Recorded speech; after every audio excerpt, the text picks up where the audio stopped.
one of the most fascinating things about the Hudson Valley is how broad it is and how there's this sense of discovery with all of these little towns, all of these hamlets. Fresh air, the mountains, wildlife, and the Hudson River ties it all together.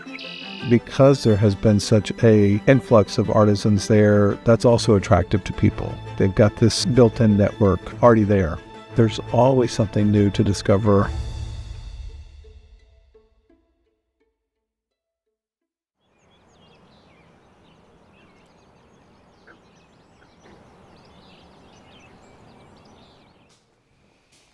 I graduated from painting in 1993 from RISD, and I started making furniture right away, selling in flea markets and things like that. Soon to start into the whole design world and furniture shows. But I didn't have like this kind of big shop for a long time. And then this started taking off a little bit, and now production is a lot to do.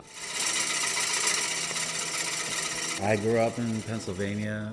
It was very rural, and I grew up in the country, but there wasn't a cultural influence. So moving to the Hudson Valley had its own vibe. Stories and mystery and things like that, so I was attracted to that. At first I thought people would not be interested in having these things in their tables, and now most people want them. That's been pretty great to see people's interest in storytelling and folklore, and now it's become like part of our persona, and people are looking for that. There's animal references, there's outer space, there's a lot of symbols that I like that keep on reoccurring in the work.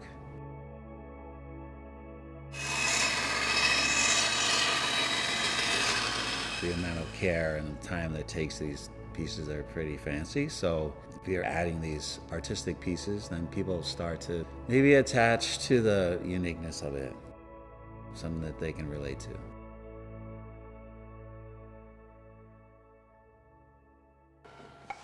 I don't have writer's block or whatever that is. To me, I'm like, how could you have writer's block if you don't care what you write about? There's always a stream of new ideas. I don't draw from life, but I'm drawing my life. I mean, the Hudson Valley, the inspiration is everywhere. I love living in the country and seeing a lot of wildlife. Anytime there's an animal drama in the work, that's from real life and the whole experience.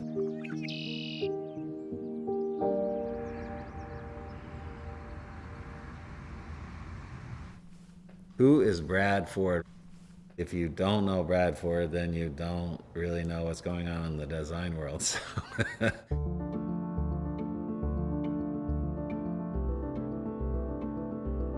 I'm from Arkansas originally, and really my first exposure to design were arts and crafts fairs. And I think over the years, I was longing to go back to those types of events, but at the same time, doing interior design in Manhattan, my taste level had elevated quite a bit, and I recognized there were a lot of really cool artisans out there doing beautiful work that was handcrafted, but much more elevated.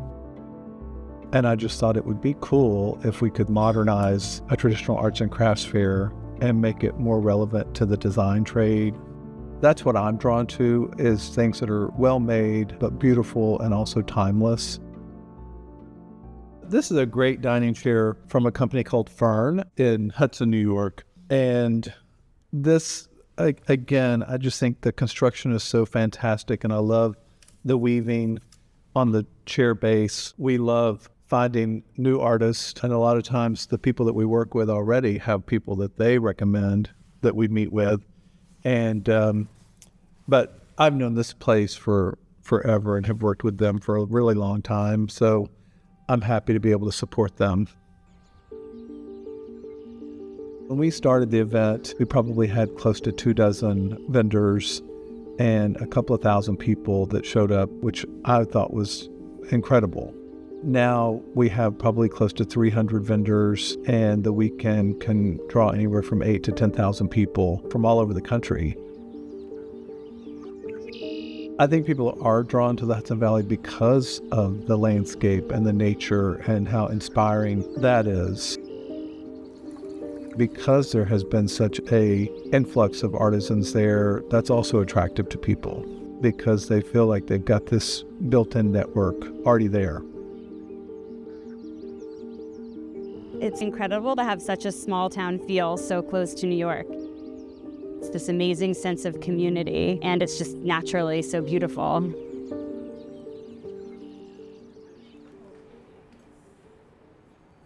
I'm Christy Ward. I'm Staver Gray, and we're Ward & Gray, an interior design firm based in New York.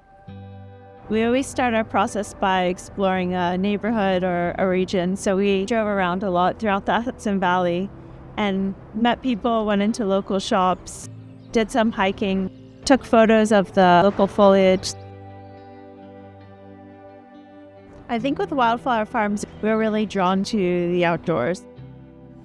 This was the first photo we ever took at Wildflower Farm, and here you see the natural greens and burgundies and mustards, and that's really where the idea came from for the color scheme of the Great Porch. All the different patterns was kind of informed by our antiquing upstate, and there was a lot of different textiles we found from the 60s and 70s that we tried to bring in, the corduroys, the subtle stripes, even this kind of like folk pattern we felt was really relevant to the area's history.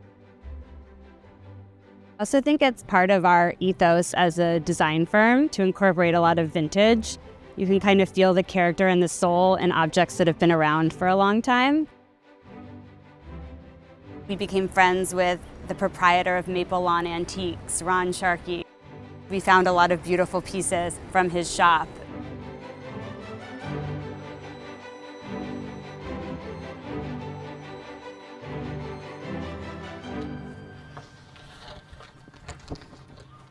Welcome to Maple Lawn and the garden shed.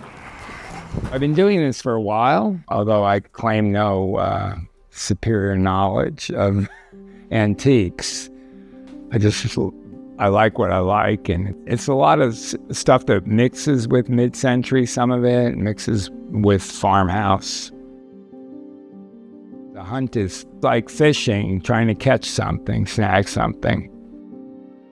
I love Wildflower Farms. I love going in there and the views, that atrium with the fire pit, and it's just very welcoming and comfortable, and you run into people there that you know from the shop and from here and from the city, and it's just beautiful what they did with it. For us, it was important to use the outdoor as inspiration as much as possible, to use natural materials, anything that felt like it would have been there already. I think people from New York City or, living in New York City were a bit desperate for something like Wildflower Farms because it's an escape and somewhere you can go and really be immersed in nature. So what's special to us whenever we go up and visit is how different you feel the second you get out of your car. I love that sense of curiosity that you just don't find in other parts of New York, but it's an abundance upstate. When you have a community like this that supports the arts, it's very unique. The Hudson Valley, it has history and it has just little kind of interesting little towns. It's just beautiful with the rivers and the water and being on the Hudson. It's great to be here.